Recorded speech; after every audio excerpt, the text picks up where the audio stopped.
Welcome back. Christell Nassauw is a multifaceted talent in film, radio and theatre, known for her powerful performances in productions such as For Colored Girls Who Have Considered Suicide and her recent film debut in Die Rooftog. She joins us in studio tonight to share a journey and discuss her upcoming projects, Born Into It being one of them. Christell, good evening and welcome. Thank you so much for having me, Nina. Thank you so much for being here. You wear, so many creative hats, acting, directing, script writing. So perhaps you could just start by, sharing a bit about your journey in storytelling and, of course, how it contributes to your artistic side. Yes, thank you so much. Basically, my journey in storytelling started about 18 years ago when I embarked upon my bachelor's degree in drama at the University of Stellenbosch. And I pretty much worked with the SABC Radio Sonder Grense as a radio actress. Returning to Namibia after my studies were completed, I worked with committed artists for Namibia, on a few theatre productions, The Bigger Mist, The Blood Brothers.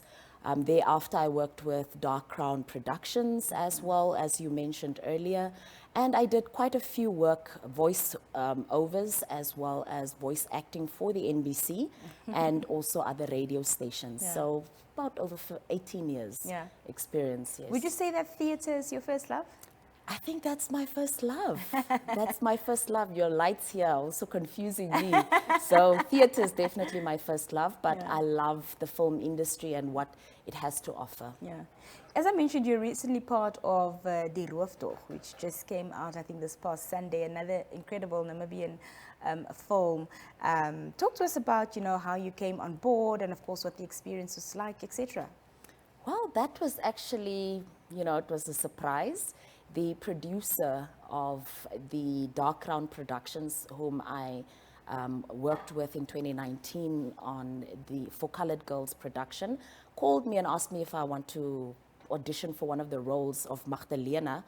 And after auditioning for this role, they actually thought I'm a better fit for Dr. Besaidnout. But it was such a rewarding experience. It was my first film debut, and working with an incredible team. They did a stellar performance behind the scenes and on camera as well. I learned so much with them, definitely. That's fantastic. Your next project that you're currently working on is called Born Into It, and it has you stepping into, roles as scriptwriter, director, producer, etc. But tell us what inspired this story and, why it felt important for you to bring it to life.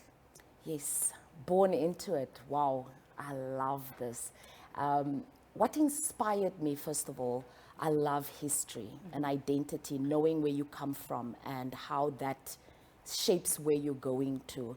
And Born Into It is definitely the ideal project of identity and heritage, looking into the lives of children of the liberation struggle and how they were born into exile, sort of like against their will, because they didn't have a choice.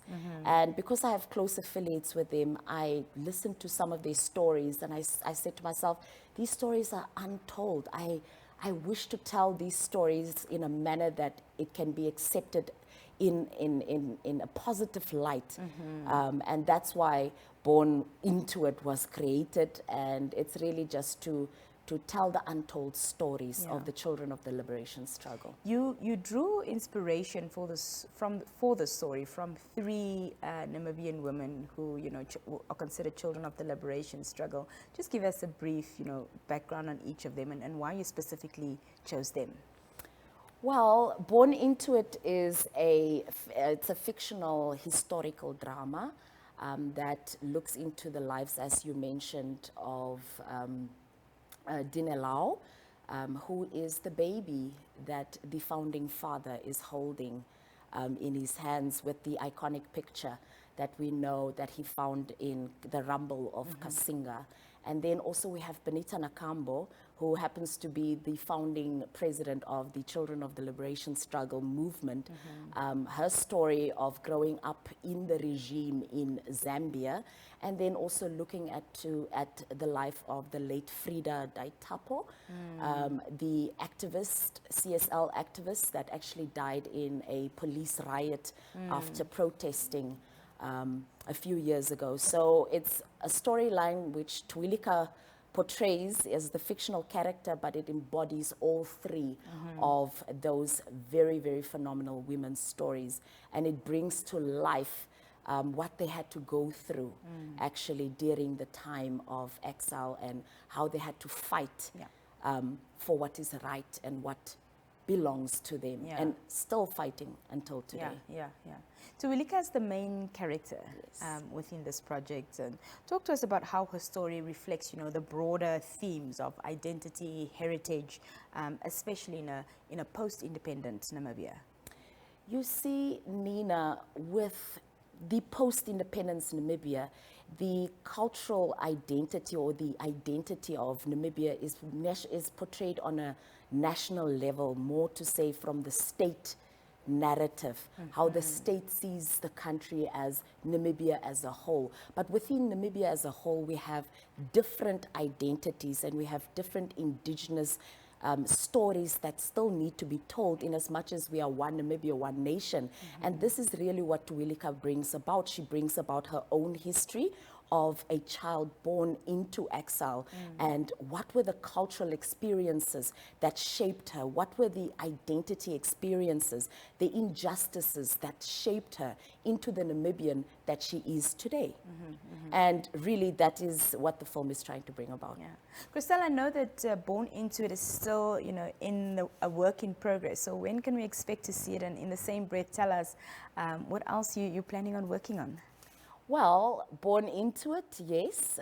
So we just finalized this project with the creative team, and we're looking into funding opportunities internationally and both locally. We've applied for quite a few, and we actually have 1 or 2 philanthropists on board, and we'd like to urge actually some of the CLS, Children of the Liberation Struggle, that are philanthropists that are out there that have a keen interest in having these stories told, or having having their stories told, actually come on board with us and partner with us so that we can bring this off the ground. So we're looking into next year, sometime next year, and then really running with it. Fantastic. Yes. Well, we're looking forward to seeing it, and thank you so much for being here this evening as our Woman Crush on Wednesday.